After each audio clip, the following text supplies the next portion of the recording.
Proverbe, chapitre 31. Parole du roi Lemuel, sentences par lesquelles sa mère l'instruisit. Que te dirai-je, mon fils? Que te dirai-je, fils de mes entrailles? Que te dirai-je, mon fils, objet de mes vœux? Ne livre pas ta vigueur aux femmes et tes voix à celles qui perdent les rois. Ce n'est point au roi, Lemuel, ce n'est point au roi de boire du vin, ni au prince de rechercher des liqueurs fortes, de peur qu'en buvant, ils n'oublient la loi et ne méconnaissent les droits de tous les malheureux. Donnez des liqueurs fortes à celui qui périt et du vin à celui qui a l'amertume dans l'âme, qu'il boive et oublie sa pauvreté et qu'il ne se souvienne plus de ses peines. Ouvre ta bouche pour le mieux, pour la cause de tous les délaissés. Ouvre ta bouche, juge avec justice et défends le malheureux et l'indigent. Qui peut trouver une femme vertueuse? Elle a bien plus de valeur que les perles. Le cœur de son mari a confiance en elle et les produits ne lui feront pas défaut. Elle lui fait du bien et non du mal tous les jours de sa vie. Elle se procure de la laine et du lin et travaille d'une main joyeuse. Elle est comme un navire marchand, elle amène son pain de loin. Elle se lève lorsqu'il est encore nuit et elle donne la nourriture à sa maison et la tâche à ses servantes. Elle pense à un champ et elle l'acquiert. Du fruit de son travail, elle plante une vigne. Elle sent de force ses reins et elle affermit ses bras. Elle sent que ce qu'elle gagne est bon. Sa lampe ne s'éteint point pendant la nuit. Elle met la main à la quenouille et ses doigts tiennent le fuseau. Elle tend la main au malheureux et tend la main à l'indigent. Elle ne craint pas la neige pour sa maison, car toute sa maison est vêtue de cramoisis. Elle se fait des couvertures, elle a des vêtements de fin lin et de pourpre. Son mari est considéré aux portes lorsqu'il siège avec les anciens du pays. Elle fait des chemises et les vend, et elle livre des ceintures aux marchands. Elle est revêtue de force et de gloire, et elle se rit de l'avenir. Elle ouvre la bouche avec sagesse, et des instructions aimables sont sur sa langue. Elle veille sur ce qui se passe dans sa maison, et elle ne mange pas le pain de paresse. Ses fils se lèvent et la disent heureuse. Son mari se lève et lui donne des louanges. Plusieurs filles ont une conduite vertueuse, mais toi, tu les surpasses toutes. La grâce est trompeuse et la beauté est vaine. La femme qui craint l'Éternel est celle qui sera louée. Récompensez-la du fruit de son travail et qu'aux portes ses œuvres la louent. Amen.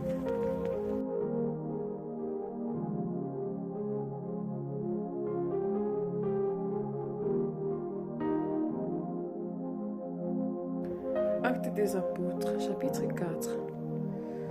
Tandis que Pierre et Jean parlaient au peuple, suivant les sacrificateurs, le commandant du temple et les Sadducéens, mécontents de ce qu'ils enseignaient le peuple et annonçaient en la personne de Jésus la résurrection des morts, ils mirent les mains sur eux et les jetèrent en prison jusqu'au lendemain, car c'était déjà le soir.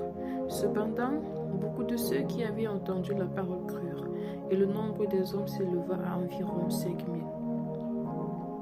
Le lendemain, les chefs du peuple, les anciens et les scribes s'assemblèrent à Jérusalem, avec Anne, le souverain sacrificateur, Caïphe, Jean, Alexandre et tous ceux qui étaient de la race des principaux sacrificateurs. Ils firent placer au milieu d'eux Pierre et Jean et leur demandèrent: par quel pouvoir ou au nom de qui avez-vous fait cela? Alors Pierre, rempli du Saint-Esprit, leur dit: chef du peuple et ancien d'Israël, puisque nous sommes interrogés aujourd'hui sur un bienfait accordé à un homme malade, afin que nous disions comment il a été guéri, sachez-le tous, et que tout le peuple d'Israël le sache. C'est par le nom de Jésus-Christ de Nazareth que vous avez crucifié et que Dieu a ressuscité des morts. C'est par lui que cet homme se présente en pleine santé devant vous. Jésus est la pierre rejetée par vous qui bâtissez et qui est devenue la principale de l'angle. Il n'y a de salut en aucun autre nom, car il n'y a sous le ciel aucun autre nom qui a été donné parmi les hommes, par lequel nous devrions être sauvés. Lorsqu'ils virent l'assurance de Pierre et de Jean, ils furent étonnés, sachant que c'étaient des hommes du peuple sans instruction, et ils les reconnurent pour avoir été avec Jésus. Mais comme ils voyaient là, près d'eux, l'homme qui avait été guéri, ils n'avaient rien à répliquer.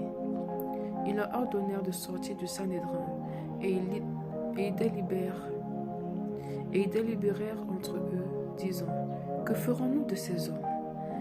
Car il est manifeste pour tous les habitants de Jérusalem qu'un miracle signalé a été accompli par eux, et nous ne pouvons pas le nier. Mais afin que la chose ne se répande pas davantage parmi le peuple, défendons-leur avec menace de parler désormais à qui que ce soit en ce nom-là. » Et les ayant appelés, ils leur défendirent absolument de parler et d'enseigner au nom de Jésus. Pierre et Jean leur répondirent, « Jugez s'il est juste devant Dieu, de vous obéir plutôt qu'à Dieu. Car nous ne pouvons pas ne pas parler de ce que nous avons vu et entendu. » Ils leur firent de nouvelles menaces et les relâchèrent, ne sachant comment les punir à cause du peuple, parce que tous glorifiaient Dieu de ce qui était arrivé. Car l'homme qui avait été l'objet de cette guérison miraculeuse était âgé de plus de 40 ans. Après avoir été relâchés, ils allèrent vers les leurs et racontèrent tout ce que les principaux sacrificateurs et les anciens leur avaient dit. Lorsqu'ils l'eurent entendu, ils élevèrent à Dieu la voix tous ensemble et dirent, « Seigneur, toi qui as fait le ciel, la terre, la mer et tout ce qui s'y trouve, c'est toi qui as dit par le Saint-Esprit, par la bouche de notre Père, ton serviteur David, pourquoi ce tumulte parmi les nations et ces vaines pensées parmi les peuples? Les rois de la terre se sont soulevés et les princes se sont ligués contre le Seigneur et contre son nom. En effet, contre ton saint serviteur Jésus, que tu as oint, Hérode et Ponce Pilate se sont ligués dans cette ville avec les nations et avec les peuples d'Israël, pour faire tout ce que ta main et ton conseil avaient arrêté d'avance. Et maintenant, Seigneur, vois leurs menaces et donne à tes serviteurs d'annoncer ta parole avec une pleine assurance. Alléluia. En étendant ta main pour qu'il se fasse des guérisons, des miracles et des prodiges par le nom de ton saint serviteur Jésus. Quand ils eurent prié, le lieu où ils étaient assemblés trembla. Ils furent tous remplis du Saint-Esprit et ils annonçaient la parole de Dieu avec assurance. La multitude de ceux qui avaient cru n'était qu'un cœur et qu'une âme. Nul ne disait que ses biens lui appartinssent en propre, mais tout était commun entre eux. Les apôtres rendaient avec beaucoup de force témoignage de la résurrection du Seigneur Jésus, et une grande grâce reposait sur eux tous, car il n'y avait parmi eux aucun indigent. Tous ceux qui possédaient des champs ou des maisons les vendaient, apportaient le prix de ce qu'ils avaient vendu, et ils déposaient aux pieds des apôtres. Il en faisait des distributions à chacun selon qu'il en avait besoin. Joseph, surnommé par les apôtres Barnabas, ce qui signifie fils d'exhortation, Lévite, originaire de Chypre, vendit un champ qu'il possédait, apporta l'argent et le déposa aux pieds des apôtres.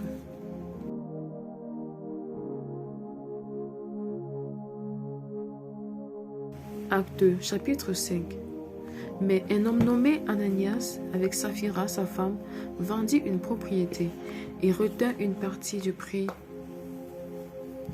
sa femme le sachant. Puis il apporta le reste et le déposa aux pieds des apôtres. Pierre lui dit, « Ananias, pourquoi Satan a-t-il rempli ton cœur, au point où tu mentes au Saint-Esprit et que tu aies retenu une partie du prix du champ? S'il n'eût pas été vendu, ne te reste-t-il pas? Et après qu'il a été vendu, le prix n'était-il pas à ta disposition? Comment as-tu pu mettre en ton cœur un pareil dessein? Ce n'est pas à des hommes que tu as menti, mais à Dieu. » Ananias, entendant ces paroles, tomba et expira. Une grande crainte saisit tous les auditeurs. Les jeunes gens s'étant levés, l'enveloppèrent, l'emportèrent et l'ensevelirent. Environ 3 heures plus tard, sa femme entra sans savoir ce qui était arrivé. Pierre lui adressa la parole. « Dis-moi, est-ce à un tel prix que vous avez vendu le champ ?»« Oui, répondit-elle. C'est à ce prix-là. » Alors Pierre lui dit, « Comment vous êtes-vous accordé pour tenter l'Esprit du Seigneur? Voici, ceux qui ont enseveli ton mari sont à la porte, et ils t'emporteront. » Au même instant, elle tomba aux pieds de l'apôtre et expira. Les jeunes gens, étant entrés, la trouvèrent morte et l'emportèrent et l'ensevelirent auprès de son mari. Une grande crainte s'empara de toute l'assemblée et de tous ceux qui apprirent ces choses. Beaucoup de miracles et de prodiges se faisaient au milieu du peuple par les mains des apôtres. Ils se tenaient tous ensemble au portique de Salomon, et aucun des autres n'osait se joindre à eux. Même le peuple les louait hautement. Le nombre de ceux qui croyaient au Seigneur, hommes et femmes, s'augmentait de plus en plus, en sorte qu'on apportait les malades dans les rues et qu'on les plaçait sur des lits et des couchettes, afin que, lorsque Pierre passerait, son ombre au moins couvrit quelqu'un d'eux. La multitude accourait aussi des villes voisines à Jérusalem, amenant des malades et des gens tourmentés par des esprits impurs, et tous étaient guéris. Pendant le souverain sacrificateur et tous ceux qui étaient avec lui, savoir le parti des Sadducéens, se levèrent, remplis de jalousie, mirent les mains sur les apôtres et les jetèrent dans la prison publique. Mais un ange du Seigneur, ayant ouvert pendant la nuit les portes de la prison, les fit sortir et leur dit, « Allez, tenez-vous dans le temple et annoncez au peuple toutes les paroles de cette vie. » Ayant entendu cela, ils entrèrent dès le matin dans le temple et se mirent à enseigner. Le souverain sacrificateur et ceux qui étaient avec lui étaient survenus et convoquèrent le Sanhédrin et tous les anciens des fils d'Israël, et ils envoyèrent chercher les apôtres à la prison. Les huissiers, à leur arrivée, ne les trouvèrent point dans la prison. Ils s'en retournèrent et firent leur rapport en disant, « Nous avons trouvé la prison soigneusement fermée et les gardes qui étaient devant les portes. Mais après avoir ouvert, nous n'avons trouvé personne dedans. » Lorsqu'ils eurent entendu ces paroles, le commandant du temple et les principaux sacrificateurs ne savaient que penser des apôtres et des suites de cette affaire. Quelqu'un vint leur dire, « Voici, les hommes que vous avez mis en prison sont dans le temple et ils enseignent le peuple. » Alors le commandant partit avec les huissiers et les conduisit sans violence, car ils avaient peur d'être lapidés par le peuple. Après qu'ils les eurent emmenés en présence du Sanhédrin, le souverain sacrificateur les interrogea en ces termes. « Ne vous avons-nous pas défendu expressément d'enseigner en ce nom-là? Et voici, vous avez rempli Jérusalem de votre enseignement, et vous voulez faire retomber sur nous le sang de cet homme. » Pierre et les apôtres répondirent, « Il faut obéir à Dieu plutôt qu'aux hommes. Le Dieu de nos pères a ressuscité Jésus, que vous avez tué en le pendant au bois. Dieu l'a élevé par sa droite comme prince et sauveur, pour donner à Israël la repentance et le pardon des péchés. Nous sommes témoins de ces choses, de même que le Saint-Esprit que Dieu a donné à ceux qui lui obéissent. » Furieux de ces paroles, il voulait les faire mourir. Mais un pharisien nommé Gamaliel, docteur de la loi, estimé de tout le peuple, se leva dans le Sanhédrin et ordonna de faire sortir un instant les apôtres. Puis il leur dit, « Hommes israélites, prenez garde à ce que vous allez faire à l'égard de ces gens. Car il n'y a pas longtemps que parut Teudas, qui se donnait pour quelque chose, et auquel se rallièrent environ 400 hommes. Il fut tué, et tous ceux qui l'avaient suivi furent mis en déroute et réduits à rien. Après lui parut Judas le Galiléen, à l'époque du recensement, et il attira du nombre de son parti. Et il attira du monde à son parti. Il périt aussi, et tous ceux qui l'avaient suivi furent dispersés. Et maintenant, je vous le dis, ne vous occupez plus de ces hommes, et laissez-les aller. Si cette entreprise ou cette œuvre vient des hommes, elle se détruira. Mais si elle vient de Dieu, vous ne pourrez la détruire. Ne courez pas le risque d'avoir combattu contre Dieu. » Ils se rangèrent à son avis, et ayant appelé les apôtres, il leur fit battre de verge, il leur défendit de parler au nom de Jésus, et ils les relâchèrent. Les apôtres se retirèrent de devant le Sanhédrin, joyeux d'avoir été jugés dignes de subir des outrages pour le nom de Jésus. Et chaque jour, dans le temple et dans les maisons, ils ne cessaient d'enseigner et d'annoncer la bonne nouvelle de Jésus-Christ.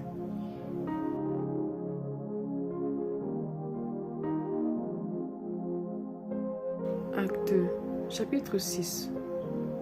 En ce temps-là, le nombre des disciples augmentant, les hellénistes murmurèrent contre les Hébreux parce que leurs veuves étaient négligées dans la tribulation qui se faisait chaque jour. Les 12 convoquèrent la multitude des disciples et dirent: « Il n'est pas convenable que nous laissions la parole de Dieu pour servir aux tables. C'est pourquoi, frères, choisissez parmi vous 7 hommes, de qui l'on rende un bon témoignage, qui soit plein d'Esprit Saint et de sagesse, et que nous chargions de cet emploi. Et nous continuerons à nous appliquer à la prière et au ministère de la parole. » Cette proposition plut à toute l'assemblée.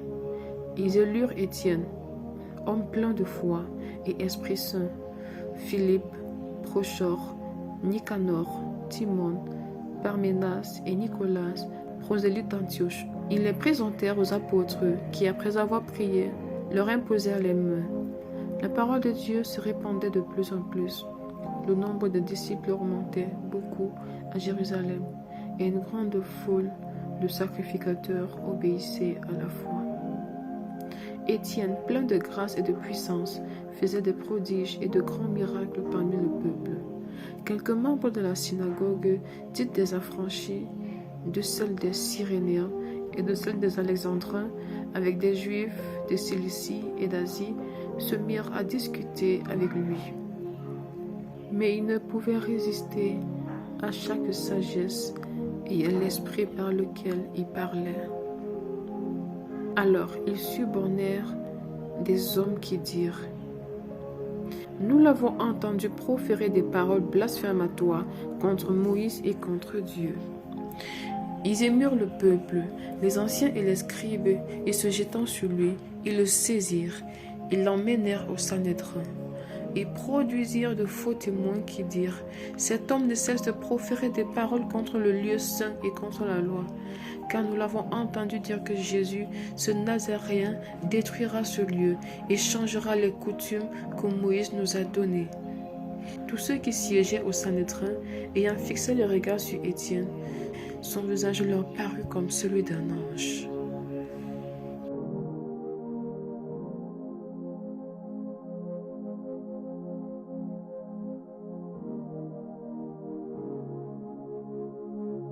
Psaume chapitre 6.